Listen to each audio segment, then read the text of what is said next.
नमस्कार। Super India news TV में आपका स्वागत है। मैं हूं राजेश आर्य। आइए देखते हैं आज का विशेष समाचार। रसातल में जाते वामपंथी दल। जहां भाकपा अपना राष्ट्रीय दल का दर्जा गंवा बैठी है, वहीं माकपा भी राजनीतिक अस्तित्व बचाए रखने के लिए संघर्षरत है। बीते दिनों एक बड़ी महत्वपूर्ण राजनीतिक घटना सार्वजनिक विमर्श का हिस्सा बनने से रह गई। चुनाव आयोग ने हाल में 3 दलों का राष्ट्रीय राजनीतिक दल का दर्जा छीन लिया। इनमें भारतीय कम्युनिस्ट पार्टी यानी भाकपा भी शामिल है।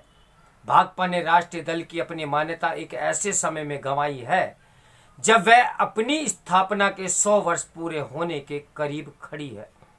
भाकपा और राष्ट्रीय स्वयंसेवक संघ यानी आरएसएस की स्थापना एक ही कालखंड में हुई। ऐसे में यह सवाल स्वाभाविक है कि दोनों संगठनों की स्थिति में जमीन आसमान का अंतर क्यों है।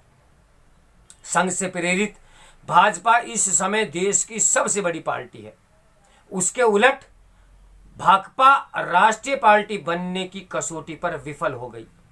नवंबर 1964 में भाकपा से टूटकर बनी माकपा का अभी भी राष्ट्रीय पार्टी का दर्जा बरकरार तो है, किंतु राष्ट्रीय राजनीति में उसका भी निरंतर पराभव जारी है।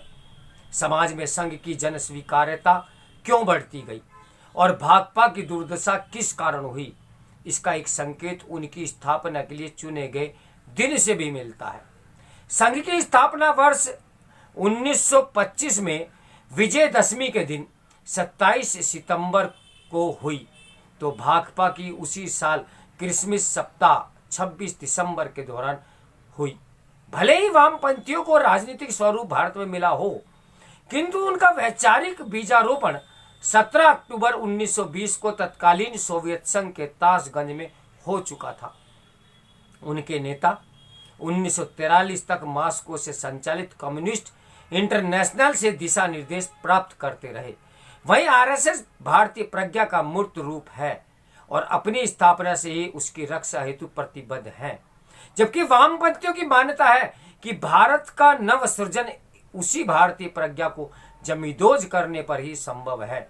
संघ देश को सांस्कृतिक, सामाजिक और आर्थिक रूप से सुदृढ़ रखने के लिए मौलिक भारतीय जड़ों को पुष्ट करने में विश्वास रखता है, तो वामपंथी आंदोलन उन्हें जड़ों से काटकर देश के विकास को अवरुद्ध करने का प्रयास करता है। आरएसएस में जहां विचारों से असहमति रखने वालों और विरोधियों का भी सम्मान होता है, वही वामपंथ हिंसा और असहमति रखने वालों के प्रति असहिष्णुता पर केंद्रित विदेशी दर्शन है। वामपंथियों के प्रेरणा पुरुष कार्ल मार्क्स कभी भारत आए ही नहीं। उल्टे मार्क्स ने 4 अगस्त 1853 को न्यूयॉर्क डेली ट्रिब्यून में लिखा कि अंग्रेज पहले विजेता थे जिनकी सभ्यता श्रेष्ठतर थी और इसलिए हिंदू सभ्यता उन्हें अपने अंदर न समेट सकी। उन्होंने देशज समाज को उजाड़कर, उद्योग धंधों को तबाह कर और मूल समाज में जो कुछ भी महान और उन्नत था उन्हें धूल धूसरित करके भारतीय सभ्यता को नष्ट कर दिया। खंडरों के ढेर से पुनर्जनन का कार्य मुश्किल से होता है, फिर भी यह प्रारंभ हो चुका है। यह मार्क्स का तात्पर्य था कि भारत के पुनर्निर्माण हेतु भारतीय संस्कृति का विनाश आवश्यक है। इसी विचार की कोख से 1978 में वामपंथी अर्थशास्त्री राजकृष्ण ने भारतीय आर्थिकी की त्रास्त दशा के लिए हिंदू संस्कृति को जिम्मेदार ठहराते हुए उसके लिए हिंदू रेट ऑफ ग्रोथ जैसा जुमला गढ़ा। यह तब की बात है जब अंग्रेजों द्वारा भारत को खोखला करने के बाद पंडित नेहरू की वाम समाजवादी नीतियों ने स्वतंत्र भारत को लगभग कंगाल कर दिया था। तब विश्व ने सोवियत संघ के विघटन और बर्लिन दीवार प्रकरण के वामपंथियों के विफल समाजवाद में अति दरिद्रता को देखा था। इसके विपरीत भारतीय वैदिक संस्कृति कितनी समृद्ध रही है, यह वैश्विक अर्थशास्त्रियों के उस प्रमाणिक शोध से स्पष्ट होता है जिसे भारत को 17वीं शताब्दी तक विश्व की सबसे बड़ी अर्थव्यवस्था बताया गया था। उस दौर में भारत सनातन संस्कृति से प्रेरणा पा रहा था। वामपंथियों का इसी भारतीय संस्कृति परंपरा के प्रति घृणास्पद दृष्टिकोण कार्ल मार्क्स के संकीर्ण चिंतन के अनुरूप ही है। 25 जून 1853 को न्यूयॉर्क डेली ट्रिब्यून में भारतीय संस्कृति पर मार्क्स ने लिखा था कि प्रकृति का सर्वसत्ताशाली मनुष्य यानी स्वामी मनुष्य घुटने टेक कर वानर हनुमान और गौ की पूजा करने लगा था। इसी हिंदू विरोधी चिंतन को मार्क्स के असंख्य बंधु आज भी आगे बढ़ा रहे हैं।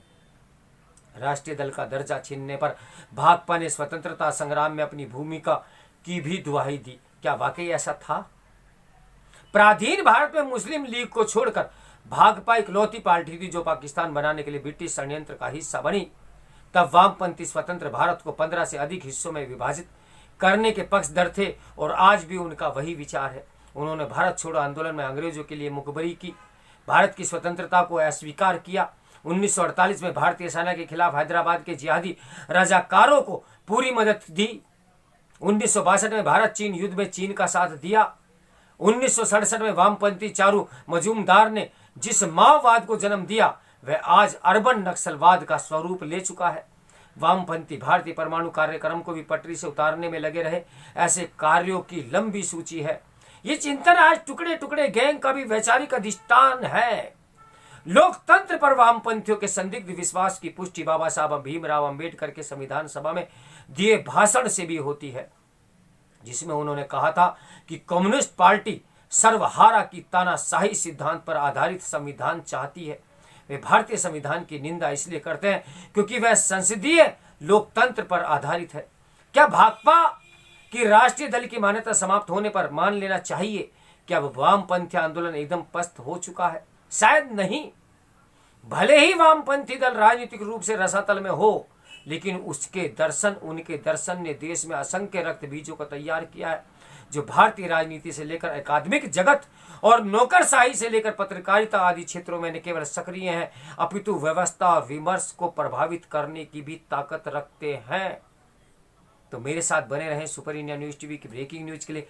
नमस्कार, मैं हूं राजेश आर्या।